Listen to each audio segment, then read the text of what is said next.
They're two happy women bringing you inspiring stories, politics, pop culture, and lifestyle hacks, all with an eye to making our communities and our country a better place to live. It's the Happy Women Podcast with your hosts, Jen Horn and Katie Gorka. Thanks for joining us and welcome to another episode of the Happy Women Podcast. I'm Jennifer Horn. I'm Katie Gorka. And I am super excited today because I'm a frequent guest, a weekly guest on America First with Dr. Sebastian Gorka, who you're a frequent guest in your house every single day, Katie, with Dr. Gia Sepp's wife. And one of his other frequent guests I've never gotten to talk to before until this moment, but I'm such a fan of what she and her husband do. Victoria Toensing is with us. You can give her a follow on social media at Vic Toensing. That's Toensing. She is the founding partner of a law firm that she runs, diGeneva and Toensing, and has an amazing story. Former Deputy Assistant Attorney General in the Criminal Division of the U.S. Justice Department. Oh, nothing. She's a former Chief Counsel of the U.S. Senate Intelligence Committee, former Special Counsel to the U.S. House of Representatives, and is an expert in all kinds of law and issues of national security. Victoria, it is so nice to have you here. Welcome to the Happy Women Podcast. Thanks for joining us. I'm a happy woman today, Jen. Yes, you are. I always say we're the mostly happy women because we maintain our fighting spirit, even when all of this craziness is going on. What we know is really challenging to many of us and the chaos that it's creating and how it's tearing apart our country. But we fight, and we thank you for fighting as well. So before we get started, you have quite the career. And I always think it's inspiring to hear how people that we admire kind of come to be where you are today. So give us a background, essentially. It's how you got into all of this. I went to law school in my 30s when I had 3 children. Yeah. And my husband asked for a divorce before the first exam I had in law school. And so I figured I really better do well on this because I'm going to have to support a family. So that's what I did. And I clerked for judges, and then I became an assistant U.S. attorney, and then Barry Goldwater's chief counsel, and da-da-da-da-da-da. And then Joe was also the U.S. attorney, my husband, Joe diGeneva, and we started our own law firm and had a great time. So I have to ask because, I love both you and your husband, Joe. I think he is just A, a sweetheart, B, an amazing chef, and C, an amazing lawyer and patriot. I need to hear a little bit more about you and Joe and how you met. Like, did you meet in law school? Was it later? How long have you been married? 42 years. Wow. When did you meet each other? How is that possible? Well, we told a story once on an interview, and the guy said, you better get a better story because it's not believable. But we met, Ronald Reagan brought us together. We met in 1980, and I was leading the Equal Rights Amendment, the ERA march, because I was the head of the Republican Women's Caucus for Michigan. And there we were in Detroit, and the convention was there. And he came up to me and said, what are you selling? And I said, ERA GOP pins. They're $1 a piece. He said, how many do you have? And I said, 33. He said, I'll buy them all. And how about a date? Perfect. I love that. Oh my gosh. We you for a date. I love that story. Now, you both have done some incredible work, and you are truly truth tellers. And we need a lot of truth right now because we have a justice system that is really disappointing. I think that many of us know that there have been problems, but now we're seeing a political party weaponized to use that justice system against their opponents. Take us through, obviously, we'll start with the Trump case because just last week he was convicted, 34 felony counts against him. Obviously, he will appeal, but the judge in the case is questionable. No, he's unethical. DA's office, questionable. He's unethical. Exactly. Tell us what you took from this, because I know you've been watching this closely. Yeah, let me just say this to both of you, Katie and Jen. Joe and I were in the Justice Department in many different areas. We were, low-level assistant U.S. attorneys and then higher Justice Department officials. I have never seen a Justice Department go after people as opposed to issues. The Republicans would come in, and so there wouldn't be as many antitrust cases. They would focus on pornography. So this is a very different Justice Department. And I say it started with Obama and Eric Holder, who said he was Obama's wingman. So I just want to lay that out, because this is not what our Justice Department has done in the past, and it's not what it's supposed to do. Now, the New York case, the judge is absolutely unethical. If I were a law professor and wrote up the facts of this case for my class, I would flunk any student who didn't find at least 6 reversible errors, starting from non-recusal of gag order on just the defendant. Never heard of that. You don't put gag orders on defendants, you put it on the government, but not on any of the witnesses. To the end, which is the worst, and that is throughout the trial, I'm sure people are sophisticated, but just to repeat, there was a dead misdemeanor, dead because of the statute of limitations, and it had to be enhanced by allegedly Trump committing a live felony. But throughout the whole trial, Trump was never told what the felony, his legal team was never told what the felony was, ever. That's a violation of due process. But then in the end, when after the Trump team had rested its case, the prosecution argued what those crimes were, the first the Trump people had ever heard of them. And then the judge instructed the jury that they didn't even have to agree on them. And that's a violation of the Constitution, and unanimity of the jury has been repeatedly found by the court. It's just a requirement of basic due process. So this judge was unethical, and it's going to be reversed. It's got to be reversed, and it'll be interesting what kind of sentence. If he imposes any kind of even house arrest so that Trump cannot campaign, I think then it goes right to the Supreme Court. So, Victoria, of all the egregious things that have happened that you just named, where do you see the greatest hope for pushing back on this process and a pathway forward for President Trump? Well, Katie, he's got to appeal, and he has a right to appeal. But I don't trust anything about the New York judicial system. The fact that this judge, Merchan, ran for office, I think that's bad policy anyway. Most states don't have judges who run for election. They do some kind of, maybe they have to go through a committee and they can be appointed and then they can be thrown out if they're bad judges. I mean, that's the process usually in good government states. But the fact that he could donate to Joe Biden and an anti-Trump organization, and nobody stepped in to say, you got to recuse yourself, buddy. You got to recuse yourself. And, forget the daughter. The daughter is making almost $100 million off of this Trump case. I mean, it's just outrageous what he did. And guess what? You know who should be stepping in? The New York State Bar. But no, The only thing they have done, Richard Lewis, the president of the New York State Bar, who's sort of a fellow well met, he's criticized Donald Trump for pointing out the conflict with the judge and his daughter. He says, well, that really is an insult to the justice system, and hasn't said one thing about Letitia James and Alvin Bragg targeting Donald Trump, which is a violation of ethics for prosecutors. And what I think, my congressman is Adam Schiff. Oh, and I'm so sorry. I know. And he's on tap to become the next senator in California. One of the things that I think is shocking is that he gave the daughter of Judge Merchan $4 million to spread the Russia collusion lie. So a couple of years ago, I mean, this woman has been complicit in this, and you're right, making money for herself alongside of it. But I do need some clarity, and I'm hoping that you can give it to us, Victoria, because I've heard a lot of people and people that I trust, Mark Levin and others, talking about the way that this will appeal. We know that he's going to appeal. We know that the legal team is going to have to go through New York. But I've heard some arguments that you could get this to the Supreme Court if you do argue the due process violation. Is that how you see it too? Because Mark Levin's theory is that you got to get it to the Supreme Court as quickly as possible. But in your mind, can it happen? Well, Jen, I think the world of Mark Levin, and I think he's a creative lawyer. And that's what I'm going to say about the other people who are recommending this. The Supreme Court likes a process, and particularly John Roberts, the Chief Justice.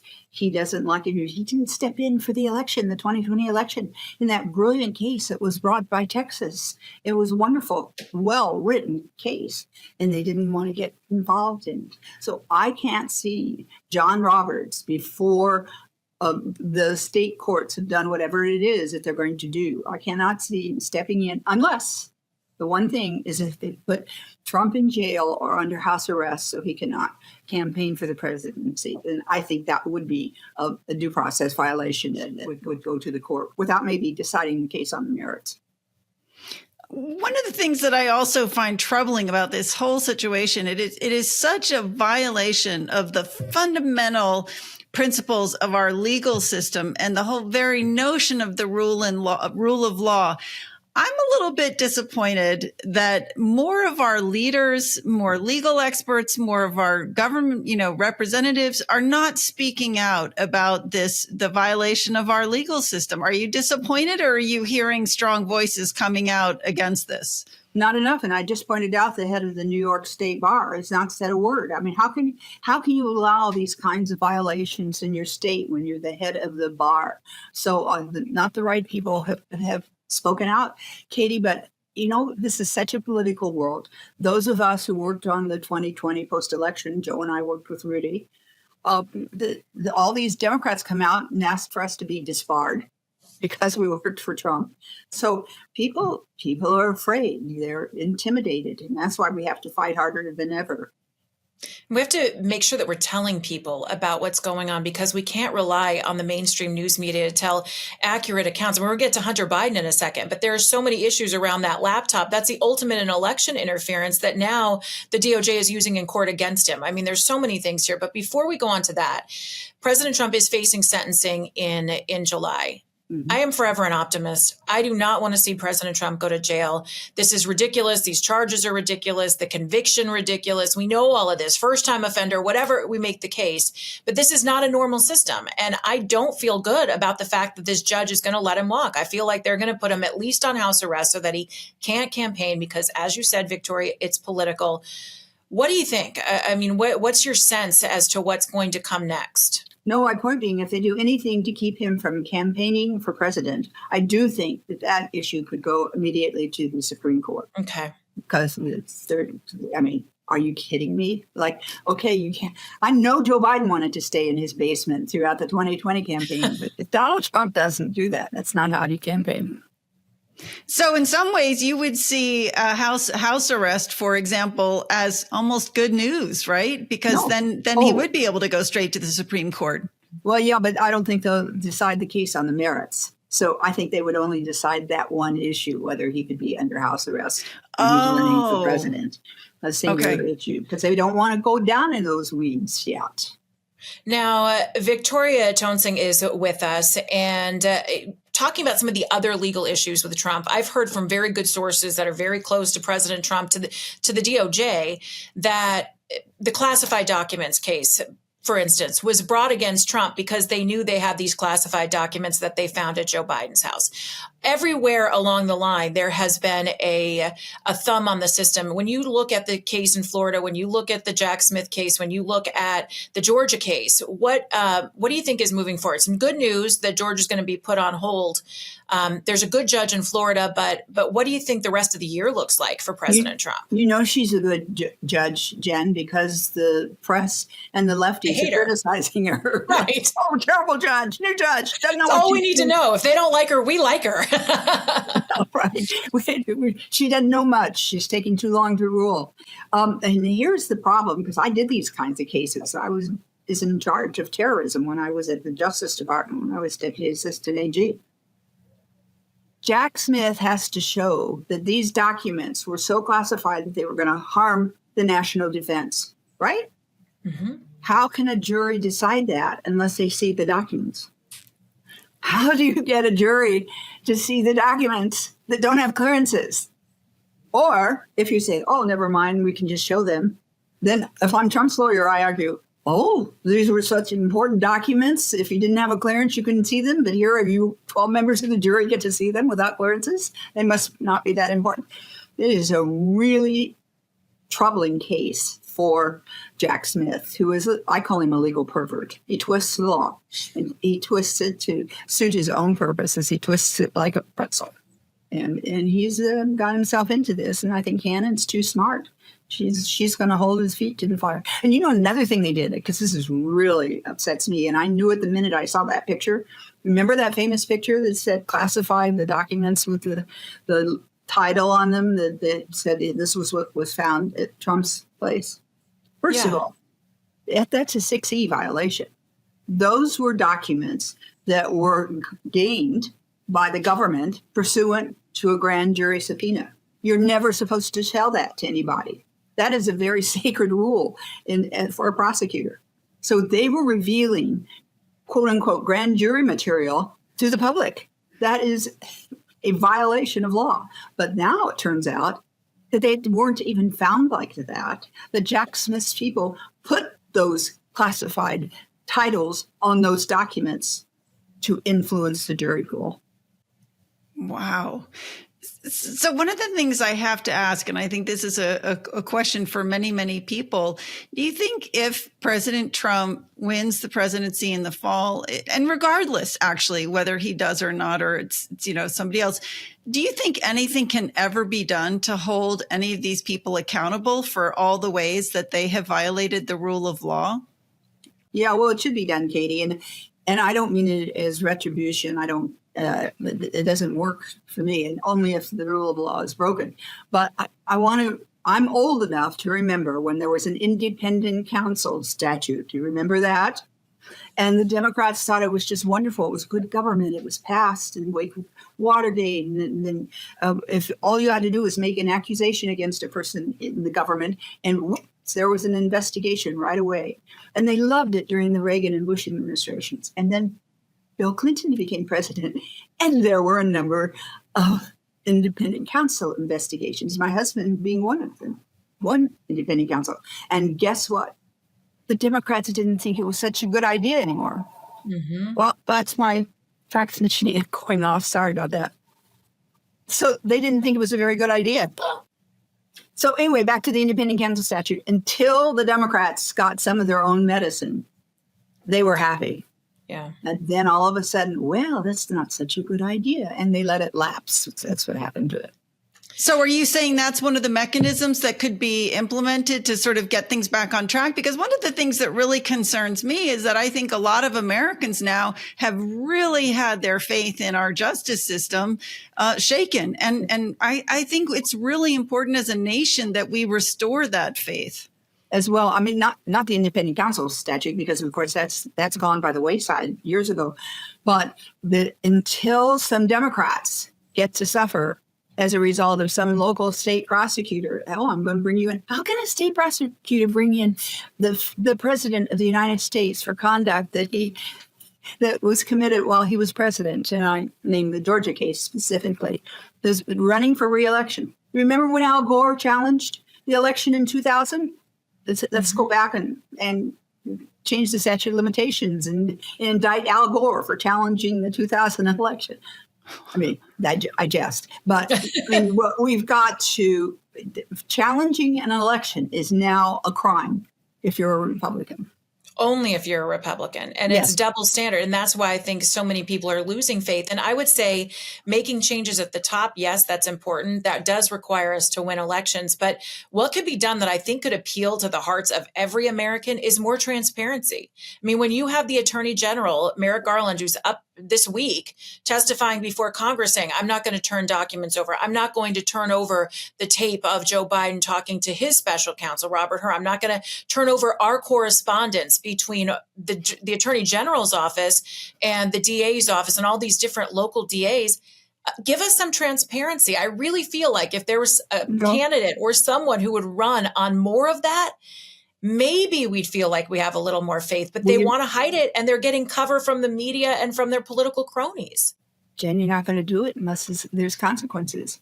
Are the Republicans going to get their act together and hold Merrick Garland in contempt? It took them 3 votes to get Mayorkas impeached, and then the senators sat idly by while she was said, "Oh, up yours. We're not going to even consider it." So until Republicans can get their act together, forget transparency, nothing's going to happen. Then these people will not, they get by with it. They get by with it in the media. And until there's some consequences, nothing good is going to happen. Let's shift the conversation a little bit over to Hunter Biden, because that's the other burning story. So one of the things, of course, that stood out for me from the beginning was the fact that they were not allowing any Trump supporters on the Hunter Biden jury. And lo and behold, they weren't allowing Trump supporters on the Trump jury either. So what's your perspective on this Hunter Biden case? And do you think that there will be any justice at all here? Well, I don't know. I mean, this is all about a Wilmington, Delaware jury. And my husband, Joe, grew up in Wilmington, Delaware. In fact, he knew the Bidens when they were growing up. And his name for them is grifters. That's what he calls it. They were always not paying their bills, not paying the dentist, we were told. So we know the people there, the inside politics there. But let me just tell you, this gun charge is small potatoes compared to what Hunter should be charged with. And that is a violation of the Foreign Agents Registration Act, FARA, as most people call it. And that's a favorite crime for the Democrats to use against Republicans. When I got a search warrant for my house, I was told that I had information of somebody else violating FARA. And 18 months and $500,000 later, they couldn't find one document. But that didn't stop them. They use that against Republicans all the time. And so what's happening, the reason that Hunter is not being charged with FARA, you know why? Because that would involve Daddy. Who was the person he lobbied? Who was the foreign agent? He was the foreign agent for Burisma, and he lobbied Daddy to get Shokin fired. Right? So I am I'm so conflicted and fired up about this Hunter Biden case. And I'll explain, because number one, the obvious, which was the 52 members of the Intel Committee who tried to lie to the American people and bury the fact that that was Hunter Biden's laptop. Number one. Now you have the attorneys, the prosecutors in the case using it as fact, confirming that it's real and that the information contained on that laptop is real. That's number one. Number two, and believe me, I think that Hunter Biden has committed crimes, but in some ways, I think he's done it at the direction and behest of Joe Biden and Jill Biden. And I think he was in a position where he was trying to earn money for his family. I think he fell into addiction. I don't care about this gun charge, to be honest with you. I mean, It's great to get the information out there, fabulous. But you know what? I want to go and fast forward to what trial will be in LA, which is about the tax violations and where we're actually going to be able to follow money trains. That's the real crime of Hunter Biden. That's what I care about. And I almost feel like these gun charges, they call Trump a show trial. This is a show trial by the Justice Department to say, oh, see, we're even-handed. We'll go after Trump, but we're also going after Hunter Biden. This stuff is small potatoes. Yes, it brings salacious materials to the forefront. It gives conservatives something to talk about with the wreck of a family that the Bidens are, but we already knew that. And I feel like this is, again, just more performative theater trying to assure people that the justice system is fair when it is not, Victoria. Well, first of all, Jen, yes, the tax case in L.A. Is an important case, but guess what? Remember, DOJ let the most serious 2 years lapse under the statute of limitations. So we really aren't going to get the serious crimes. And again, that involved Daddy. I call Joe Biden and Hunter co-conspirators because they worked together to get this money. And of course, I'm sure he loves his son. I'm not going to question that. But you also want to keep a co-conspirator happy. So you're going to reach out to a co-conspirator and make sure that they mind their P's and Q's and don't involve you into anything. Okay, I'd love to switch to just make sure we have time for one last story, which is the news that Steve Bannon is going to prison. So personally, I think they've just made a martyr out of him. I think it's going to have the same impact that all these charges against Trump are having, which is all it's going to do is highlight, I think, for an ever-growing number of Americans, how our justice system is being weaponized, how uneven it is in its application.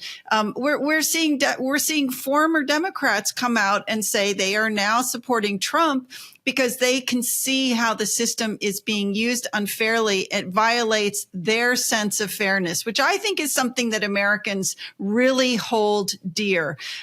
So now we're seeing Steve Bannon being sent to prison. What's your sense? What do you think the impact of this will be? Well, I think you're right, Katie, that it is probably will make a martyr out of him, because I think he's probably pretty good at communicating and helping himself along on that. But it's an interesting juxtaposition of Hunter and Uncle Jimmy, as they call him, being sent over to the Justice Department for lying to Congress. So what is Merrick Garland going to do with that? And he should have question after question about, well, you say, you went after Bannon, you went after Peter Navarro. And by the way, I just have to say something because I'm so embarrassed. The Justice Department sent FBI agents to Reagan Airport and publicly arrest Abiy. To humiliate him. And then that's what they do. I mean, they called CNN when the agents were at our house, and then on CNN, because it decided how did you do with the raid of your house. This is what they do. They try to publicly embarrass people and put him in a jail cell for a misdemeanor. Are you kidding me? I'm so. And Mark Houck, the pro-life, the father demonstrator, they took long guns to his house. What is wrong with Chris Wray is an embarrassment. If I were head of the FBI, I would have said, I'm not doing that. I'm not sending long guns to arrest somebody for a misdemeanor. But Chris Wray has no problem. It's really all about intimidation, though. I mean, every time I think about Peter Navarro, it makes me sick. Peter Navarro is a nice man. He is a smart man. He is a good man. He was loyal to this country and loyal to the president. And they want to make an example out of him. They're going to do the same thing to Steve Bannon. And I really would like to believe that these two individuals, their stories can wake people up. I don't know that they have the high profile nature to do that. I don't know that it wakes anybody up but conservatives who are already mad. I hope that it does. But I think at this point, it's up to us to try to tell these stories and to try to have President Trump, and I know he's doing it, this is why he's fighting for us. And he's out there on the campaign trail every day saying that he's taken kind of the brunt of this. But this is an attempt to shut people up who dare speak out, who dare step outside of the box, who are not part of the so-called swamp. And it runs so deep. It's Democrats and Republicans, Victoria, that are all letting this happen right now. Do you get a sense that 4 years of Trump, and I believe he will win in November. Do you believe that 4 years of Trump can dig out some of this swamp? Exactly. Yeah, but he's still got to get better about personnel. Yeah. He let what's her name on McDaniels on. She should have been gone over a year ago. And he only spent in the last few months did he replace with at the INC. He's really got to hunker down and get the right people in personnel, because personnel is policy. And he was such a businessman in the beginning. Like, he wouldn't fill ambassadorships because in the businessman, well, if they can work without me, it's not a problem. I'm saving money. No, that's policy. Personnel is policy. And he's really got to get better at it, or listen to people who are better at it, like Sam. Well, I have to say I'm encouraged because I've seen both what the America First Policy Institute is doing and what Project 2025 is doing. Not only, I think, does everybody have a much better understanding of the importance of personnel, and I'm going to say that goes for President Trump right on down. I think everybody acknowledges that personnel was probably the biggest weakness of his administration. And I think they're doing everything they can to rectify that. But I'll tell you the other thing they're doing that I think is equally important is training up the people who are going to be going in. I think that was one of the areas, where people just didn't realize sort of the extent of the efforts to undermine all of Trump's appointees. And I think we are all so much smarter now and so much better prepared. And I will say that, many of the people who experienced those acts of being undermined are working together to try to train up the next generation of people who are going to come in so that they are better prepared. But I tell you what, President Trump is going to have a mighty fight on his hands. And I think we as Americans, really need him to come into Washington and clean up in a big way. And I pray he's got the fortitude and the people, the team. They also have to have the fortitude to come in and do this because we're in trouble. Yeah, we need a really good head of personnel. And Vivek is my nominee. I want somebody that He's tough. somebody that can pick that and get the right people in and the right people out. Bill Barr didn't do it at the Justice Department. I can tell you that because he didn't want to go against all the career people. Mike Pompeo did a horrible job at the State Department. And when Rudy went to him to say that the ambassador in Ukraine was against Trump, Yovanovitch, he said, well, you have to find me some dirt on her first before I'll fire her. Yeah. She serves at the pleasure of the president. And he wouldn't fire Yovanovitch. And we had all kinds of stories about her, that she wouldn't put up a picture of Trump at the embassy. She was telling people not to do anything because Trump was going to, quote unquote, get impeached. Sure, she was right on that. But, as we say, it has to go downhill, too. Pompeo should have done his job. He didn't. And that Rudy went out and found the dirt was all part of the impeachment. Mm-hmm. And Pompeo put him in that position. It's a sordid tale.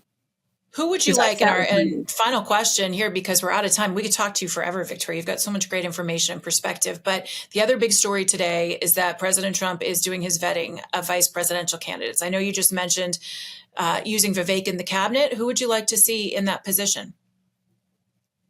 Well, I like Byron Campbell isn't it Byron Campbell? Isn't that Byron Donalds from Naples. Yeah. Really like him. I do too. A fighter. I love him too. I agree. Yeah, and guess what? He's clean and articulate. Yeah. As Biden would say.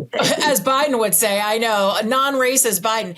I do. Yes. Okay, so I promised last question, but here's since you are our legal mastermind, can he'd have to leave office and probably move out of Florida in order to be on the ticket with Trump, though, right? I mean, you can't have, as far as I understand, the electors in Florida cannot vote for two people from Florida on a ticket. So is that possible? Well, it is possible. Dick Cheney did it. Remember, he moved. He was living in Texas and he went to Wyoming. So it's doable. You can he would just have to call the U-Haul, I guess, and head north. Interesting. All right. Well, Victoria, this has been so much fun. I want to give people your website. It's diGeneva.com. You can follow her on X at Vic Toensing. And Victoria, thank you so much for being with us and for sharing your story. I'm looking forward to it all day. Well, yay. We'll have you back again soon, so we have more to look forward to. Okay. Victoria Toensing, thank you so much for being with us. And thank you all for joining us. Want to direct you to a couple of places. First of all, our website, SalemPodcastNetwork.com. Look for Happy Women. Subscribe, rate us, share with your friends. And by the way, we've seen some of your reviews. Thank you so much. 5-star reviews. Totally appreciated. And you can get us wherever you get your podcast. Just important to subscribe. And make sure you get Katie's book. It's out right now, Next Gen Marxism. You can get more information at katiegorka.org. You can follow me on social media, Jennifer Horn on Twitter and Truth Social, and Jennifer Horn Radio on Facebook and Instagram. And thank you so much for joining us for another episode of Happy Women.